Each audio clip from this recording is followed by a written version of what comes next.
recently on our Facebook page, because we have the banner that says LGBTQ are welcome here. Last week, somebody posted a meme to our page from the public, the little devil shaking his finger at us. And so he was promptly deleted, but at least people are looking at our page. What about the metaphorical use? Like, yeah, thank you for sharing about that. Did anybody else, any other group, delve into memes? I think there was some confusion what a meme is. Not everyone in the room knows what a meme is. Okay, and thank you for asking. Meme, of course, means in its everyday meaning nowadays some kind of, say, like video clip or a picture or something. But in its more robust sense, it is what Richard Dawkins said.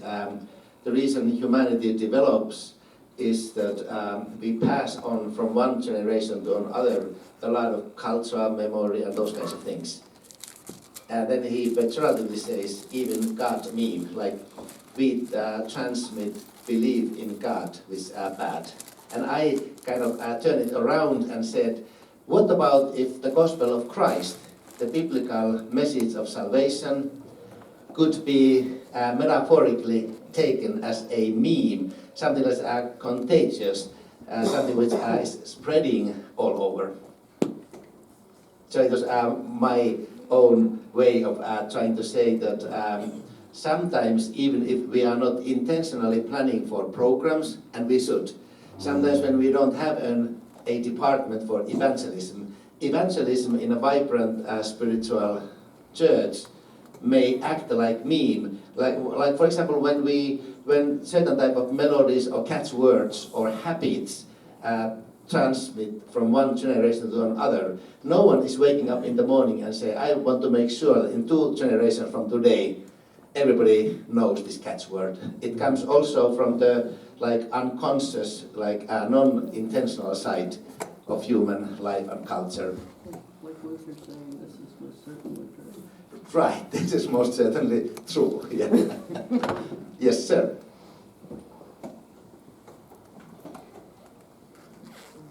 So it wasn't necessarily directly talking about meme, but kind of tangentially talking about one of the dangers in evangelism is the motivation to evangelize and have more people come in to have it exactly like it was decades ago. And so to pass on what was. And so kind of tying it back into what Gerald was saying, of all of our senses, all of our functions besides one, go forward. And that our motivation can't be to have evangelization make it status quo or the previous status quo.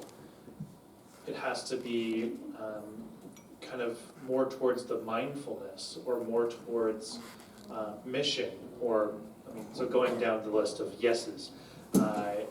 It has to be more about caring for the now and will be, opposed to what has already been. And I think everybody says amen to it. Thank you, very important. I saw other hands.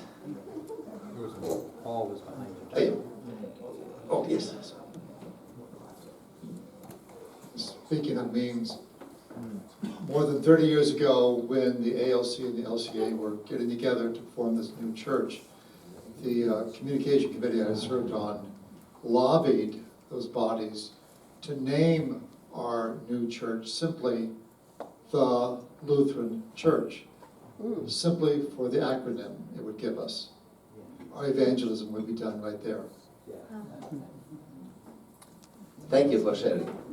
And we don't have to be now in any way limited to any of any particular yeses. And I would be very happy to hear if there's any rebuttals, so we can start fighting. After lunch, it makes it more vibrant. Yes, sir.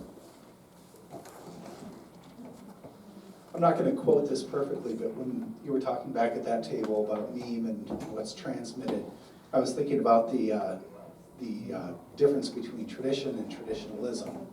The living faith of those who've passed on is the tradition, and traditionalism is the dead faith of those now living.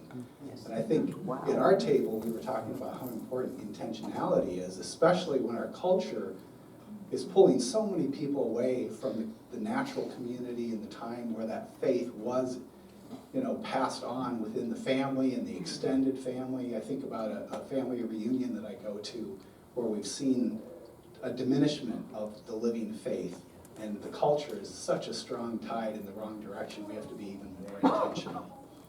Yes. Yes, that's a great statement. It, by the way, comes from Jaroslav Pelikan, who was of the great church historian or historical theologian who became Eastern Orthodox. He was, of course, Lutheran and turned into Eastern Orthodoxy and coined this wonderful statement that tradition is the faith, living faith of the dead, and traditionalism is the dead faith of the living. And it really continues and builds on what Pastor John was saying. There are sometimes very subtle and fine distinctions, and it's very important. So thank you, very important contributions. Did I see any other hands? In another kind of meeting, we would say we're going to pray for you. I would certainly take your prayers. This is not a rebuttal or a starting a fight. It's just a bit of some discomfort that I have. Absolutely, we should make our places more hospitable to new people all the time in everything we do. Absolutely, the Great Commission and having conversations about faith. Yes, yes, yes, yes. The challenge for me is there's an implied dualism in the whole day. Believers and not believers. The lost. Aren't we lost sometimes? Well, or would we ever consider ourselves purely believers? Or don't we also struggle? And isn't maybe the struggle the connecting point? That if we could be honest about our struggle, our lack of belief, we might actually find a doorway towards a divine encounter with some other human being, regardless of their label, churched, not churched.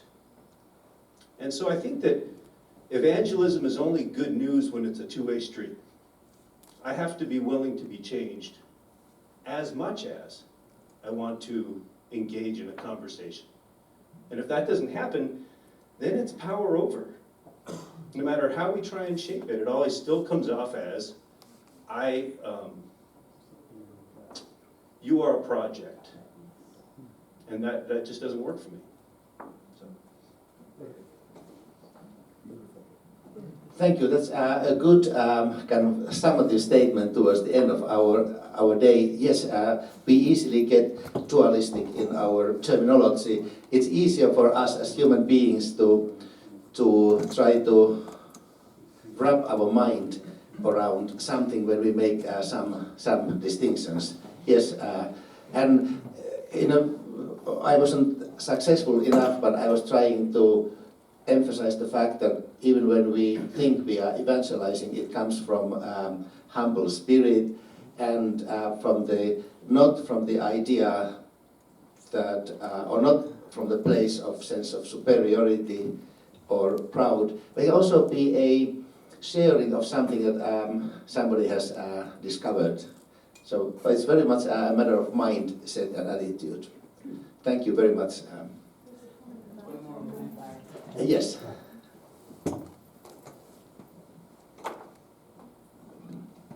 Kind of following along the lines of Dave, something that strikes me, or the word that struck me the most with this was the mindfulness one. And I shared with the group here that just where I have been spiritually in this time in our nation right now and everything else, that a tagline that I've come to really grapple with is believing our own belovedness. And I'm coming to understand that the greatest spiritual need or growth for people is not believing their own belovedness, believing that they are loved. And that, as Dave is saying, is the point of connection that I think we all are longing for one. And then the challenge and the point of evangelism then becomes, in this relationship, how can I or we as community, beloved community, communicate that, whether it's words, whether it's actions, that this person is truly loved, just as I am loved, and how do we communicate that in our relationship with them, I think is what evangelism is. And the well-known saying, paraphrasing Luther, we are not loved because we are lovely, but we are lovely because we are loved. We still have a moment or two for this part, and then I will invite Gerald to join me. He has wonderful ideas as to how to do the Q&A. He's dying to plan for it. Just a really quick question, if you could expand a little more on mission, if that's tied in with like identity, we're trying to expand on that point a little more. Can you give me, I think I know what you're asking, but give me some more background to your question in relation to mission. I didn't get it. Okay, good, That's all. good. The other four I understood, but that one I couldn't wrap my. Yes, that was an evangelism. right. What I was trying to communicate is that whereas sometimes in the past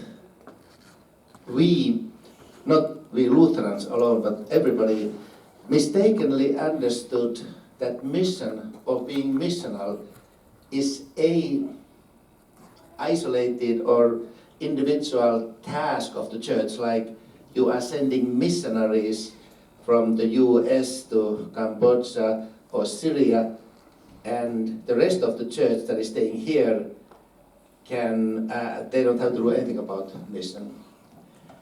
In contemporary understanding across the ecumenical spectrum, we are trying to say that the church, everything that the church is, because it is a sent community, sent by the triune God to the world, everything that the church is missional, like the church is missionary by nature. So whatever it does, if it raises money for the poor, if it preaches the gospel, if it lives a sacramental life, if it has retreat of silences, it all derives from this missional existence. And to that missional existence also belongs sharing the gospel, not keeping it to ourselves. So in that sense, it is very much part of who we are, and if you wish to use the term identity, it's perfectly okay. Would that include things such as opening your building to 12-step Yeah, programs absolutely. and Absolutely. food pantries? Yes, Okay. because also one of the lessons we have learned in recent times is that the separation and sometimes even distinction between secular and sacred, or secular and religious, has to be handled with great care. In light of what the Bible and Christian tradition at its best is telling us about the gospel of Christ, it seems like it touches all aspects of human being and even this globe. Therefore, when we Lutherans rightly are strong on environmental care, we don't only do it because green movements and some people who are progressive are doing. We do it because we believe that the gospel also has implications to the world God has created. Whatever, and in that sense we also learn from what the Catholics are teaching us, that every good and noble thing which is in the human culture, it can be lifted up and taken into what God is doing in the world. So when when the grace of God comes to touch our lives, the grace of God doesn't begin from a scratch. Everything good that is in the world, by virtue of the creative work of God, will be lifted up and assumed in salvation. Therefore, we also do peace work, we do inclusivity, we care for the poor, we speak against unjust economic patterns, because it's about the gospel. And we join those organizations which do it for other reasons. We don't have to be saying no, for example, to those environmental movements whose understanding of what the world is or where it comes from might be very different. Let them, clean their own house. But I'm also saying that very few other organizations are caring for spiritual needs. That's true. And therefore, if we Lutherans do only that, which all others are doing, and do better and with better resources, we have lost our missional existence. Okay, yeah, so Gerald, I don't know what to do next, so I have no idea how to best do the rest. Okay, we'll take whatever time you want to in the time that's left, and just see what questions you have. What the day has stimulated in you. Dave, I'd like to engage what you said for just a moment. A couple of just things out of my own life. I made a reference earlier, I think, to a physician friend of mine. We become good friends. He's agnostic. There's multiple times that we've gotten together and had beers and conversations, and over time they've gotten more open and honest and transparent over time. And he knows that he's not my project. We started with a friendship, but also very clearly along the way, I've had the opportunity to say to him, my hope for you someday is that you'll become a Christian, that you'll become a follower of Jesus. And to say that to him very clearly. And when I said that to him the first time, he said, and this is one of the most complimentary things I've ever had anybody in my life say to me, he said to me, had I known more Christians like you, I might have become one. But even in his own language, as an agnostic, there is dualism. Either he is a Christian or he's not a Christian. Even from his perspective, leave alone our perspective. And I know we wrestle with that dualism, but when I look at even the parabolic teachings of Jesus, especially in Luke 15, where the lost sheep, the lost coin, and the lost son, all of those make references to, like, my sheep was lost and now it's found. There is, even in the own words of Jesus, there is some sense of a dualism in that either the sheep was lost or it's found. The coin was lost or it's found. My son, the father said, rejoice because my son who was lost is now found. So I know that's a tension we live with, but I think there is some dualism in that. Right. I was never implying that your friend is your project. That's not what I was trying to say at all. Yeah. What I would say though, with those three parables you're talking about, all of those are being told to Pharisees who are judging Jesus for the character that he hangs out with. I think that's the evangelistic moment. It's Jesus is not trying to reach the lost sheep, the lost coin, as other outside the church. He's talking to the church. He's talking to people who are God-fearing people, saying, you are lost right now because you don't see me in your neighbor who you're judging.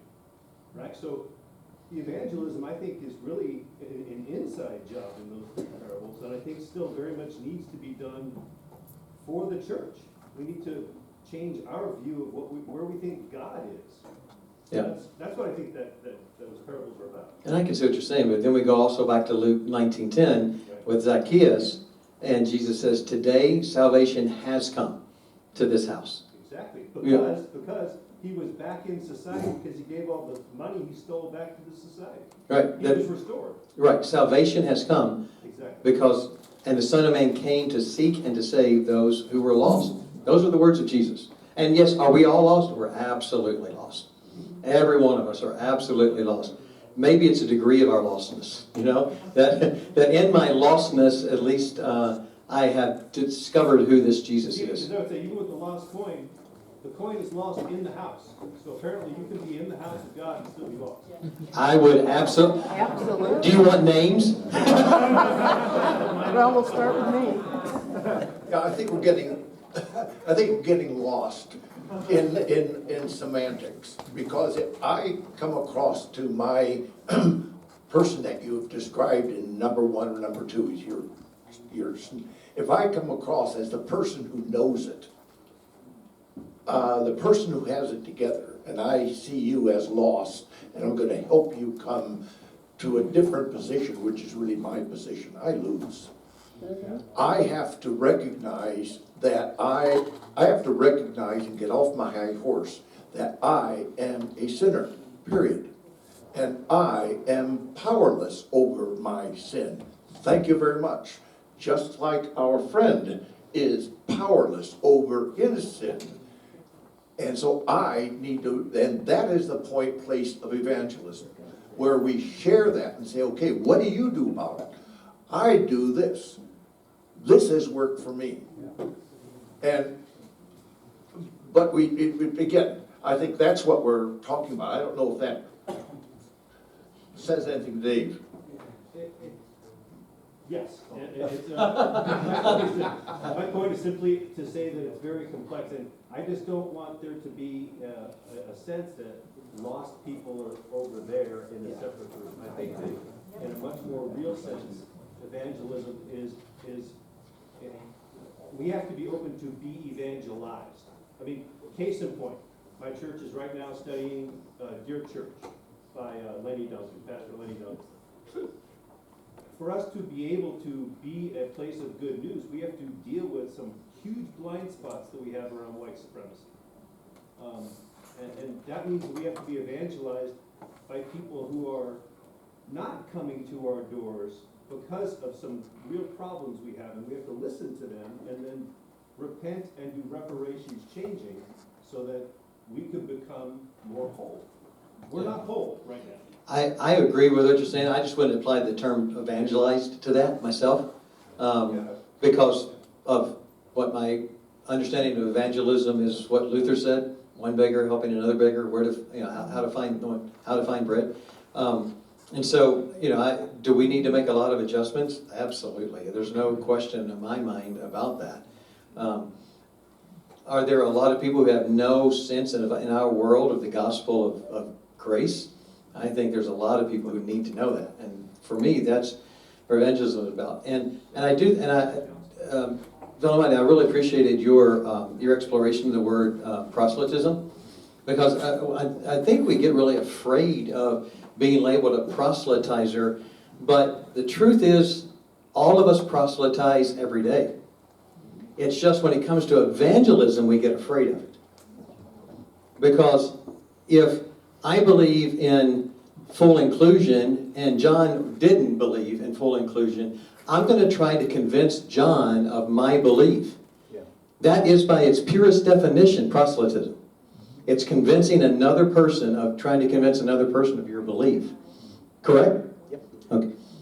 But when it comes, if it's who should be president, that's proselytism. If I'm trying to convince somebody that they should follow my candidate, not their candidate. But when we get to evangelism, this sense of discovering and embracing the grace of God, then we get like really scared of that because we've been blasted by it over so many years. Stephanie. I walked right by you, Gerald. No, that's just sad. You are too close to the master. I'm sorry, John, I didn't see you. He's actively ignoring you. He didn't see you. I am sorry. We'll be back, I promise. Go ahead, Steph.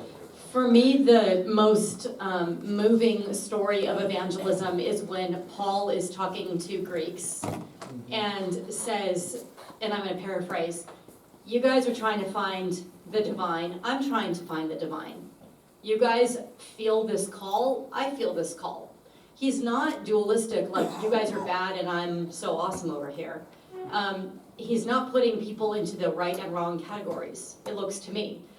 And he's not saying, you're lost, I'm also lost, which I think that there's truth in that.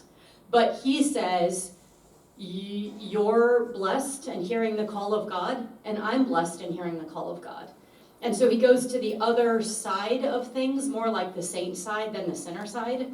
But he says, we're so similar, it's just that I think I know his name, and it's Jesus Christ. So to me, when I was working on campus ministry here at this church, actually I was an intern here, and then we started campus ministry over at the local college, and the people that would come to eat the pizza with us would be people that would say, I have nothing to do with the church and I don't want to, it's just that, you know, I came for the pizza, and then they would, and I'd say, fine, you know, that's great, join us, and then they'd talk about Star Wars. And I go, you're seeking after, you know, big issues of truth and meaning, and I'm seeking after big issues of truth and meaning. Or they would play role-playing video games and, you know, going after the hero's quest and the hero's journey, and I would connect with that too. I mean, we're all listening to the divine call. And so if we're evangelizing, we're not bringing Jesus Christ to anybody. We're not bringing God. They already have God. It's just we think we might know his name, God's name. And we're just giving that one little testimony. That doesn't mean we're the ones saving their soul or anything. That's the work of the divine that's always been with them. So I just don't think that we have to see it as a dualistic thing, that we're right and they're wrong. Yeah, and I wouldn't say in the right or wrong. John, I promise, I wouldn't say that we see it as a right and wrong. What Paul, I would like to, my understanding of what Paul said a little more clearly, because when I stood on that pathway on the way up to the Acropolis several years ago, and I read the passage, he said, you know, it's the admiration, you know, for your altars to your unknown God. He didn't say, I think he said, let me tell you who that God is. He was very clear, let me tell you who that unknown God is. And so it wasn't saying they were wrong. They were still this sense of, like Veli-Matti said, this seeking, this trying to find this God that's moving in them and has created them. But he said, let me tell you who this unknown God is. So he was pretty clear about that. Let me tell you who this unknown God is, I think. John? Thanks so much. It's nice to be known. We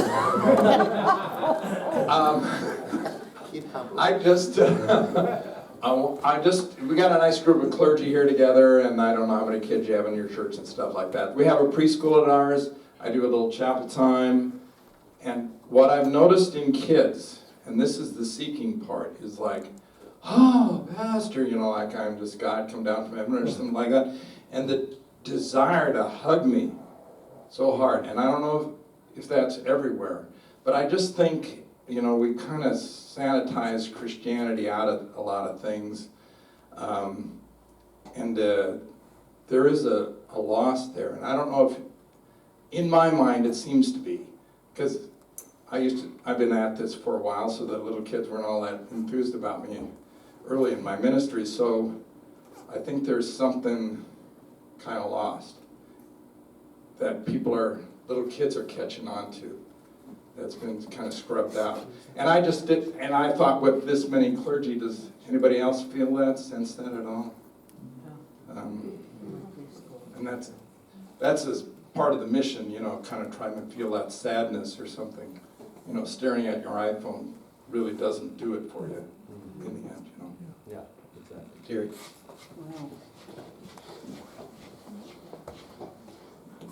Yeah, so we're in the midst of redoing our website, Terry, so you'll be thankful to know. And so we're changing up our tagline, and I'm changing it to say, your story matters. Because what I think that conveys is that your story matters to Jesus, your story matters to God, and we want to tell you about the story of Jesus. So it's about all these stories and how do they interconnect. And that I think is kind of what evangelism is, finding out how your story fits in with the story of Jesus and how Jesus' story fits in your story. Oh, good. But just to be clear, our webpage, front page does already have, Terry, all the information you want. Did somebody raise their hand right now? Yeah, for me, and probably was my mother's influence, you know, for evangelism for me is like, there's this great torta place now in El Cajon that I'm always telling everybody about. And it doesn't mean that any of the other places aren't any good, but I'm really excited because I know this place and I want to tell people about it. Or my granddaughter, you want to see pictures. You know, that's for me is evangelism. It comes out of that. This is what I know to be true, and I want to share it with you. So. We've been doing a book study at Atonement, and what I've learned is that people are afraid. They're afraid that they're going to be asked something that they don't know the answer to, and these are lifelong, very elderly people, and so they're afraid that they're going to be embarrassed or ashamed. And then I think about the sending of the 70, and I think that was really a mentoring project where one was experienced and one was not, so that as they went along, people got able to come into telling the story.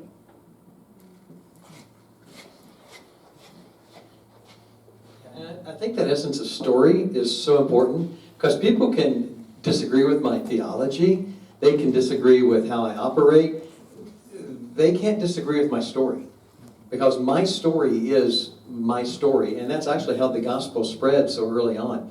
And I think we get locked up when we think we have to have all those answers. And that was part of the fear that that you were talking about earlier. I don't remember which one it was under, but yeah, the pride that we think we have to have all of the answers. One of the things that we do in our modern services, when we finish the sermon, we take a moment and say, so often in church you come and you just have to listen to something that comes from the front. Here we want to be open, and so we're going to take a minute, and now if you have any questions you can ask them, and we put up a cell phone number, you can text us or you can raise your hand. Any questions about what we just talked about in the sermon? And we just say, we sometimes have an answer, we sometimes don't have an answer, sometimes we make them up. But but if we just don't know, we'll tell you, we don't know. And there have been times people have asked a question and I didn't know, or Derek didn't know. Well, Derek always knows. But Udo say, I don't know if I'll get back with you on that. And people have found that very refreshing. One, that they get to ask questions, but two, that sometimes we just say, I'm sorry, I just don't know that right now. I wonder if our time is soon up. I make a couple of observations, and I don't know if you, Gerald, want to say something. I'm sure the Bishop will conclude with blessing. Let me begin with my observation on Gerald. I'm not good in mathematics, so I don't know if my counting was right, but he's been drinking beer at least 5 times today. And it tells me he's going to be a good Lutheran. Last time when I was in Wittenberg, where of course Luther spent some good time with his godly and very strong wife, Katharina, I was told that Katharina, who was of course the business manager of the house, she brewed about 4,000 liters of beer for the household. And I was told that we knew that Reverend Luther had his share about the beer. So there's some kind of meme or gene in you. And my summative comment about today is that, and I already mentioned it to Gerald before our day began.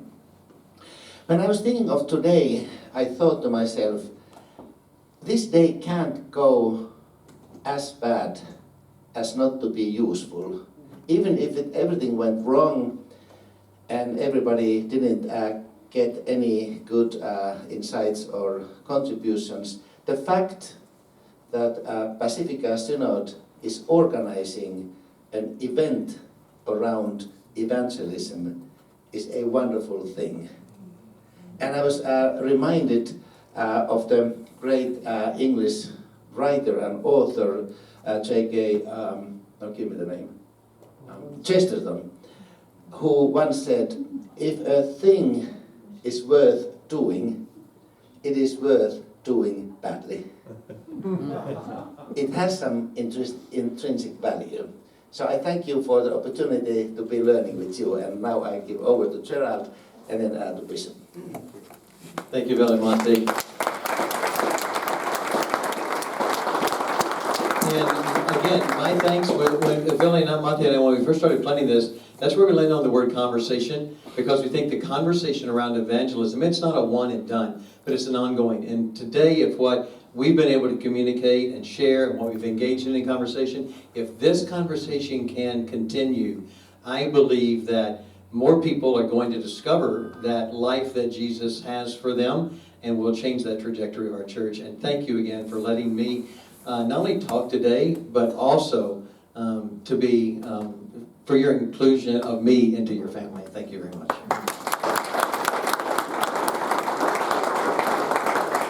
Thank you, Gerald, and thank you, Veli-Matti. This is a very interesting conversation. I want to close with a couple of comments of my own.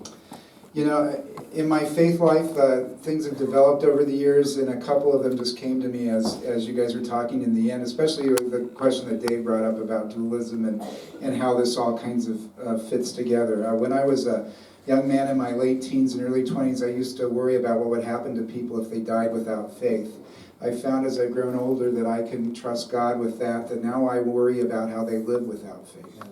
And I've discovered in my life that there are a lot of people who really don't want churches, but if you listen to them and care about them, you discover they really, really want pastors. And if what I can share with them is not just my faith, but the God who I believe lives in and through me, and they get a glimpse of that, and that helps to make their life better, then that's a piece of evangelism. And if I can help move them from relying on me to relying on that God and a church and faith community, then they, I believe, are in a better place than they would be without that. And so that's part of what I think evangelism is all about as well. So thank you. I look forward to hearing the comments you have. I tend to think we should put out, you know, a blog or something that people could just respond to these things with comments on. So I don't know. Now that I've said that, I'll try and figure out how we can do something like that and invite all of you to do that. But I want to say thank you for coming out. We'll say a prayer and get you on the road, so hopefully you beat the traffic home. Let us pray. Most gracious God, thank you for the ways that you have brought faith and hope to us. We pray that as you send us out into this world, that you will help us to embody your love, your grace, your kindness, your compassion, and your justice, so that we might help this world know that there is hope and that there is a God who loves and cares for all that you have made. Bless us in our evangelistic efforts to do what is loving and good for others and for the world, and guide us and forgive us when we go wrong. And we pray you would bless us as we go home from this place. Give us safe travel, a great rest of the day and the evening. We ask it in Jesus' name. Amen.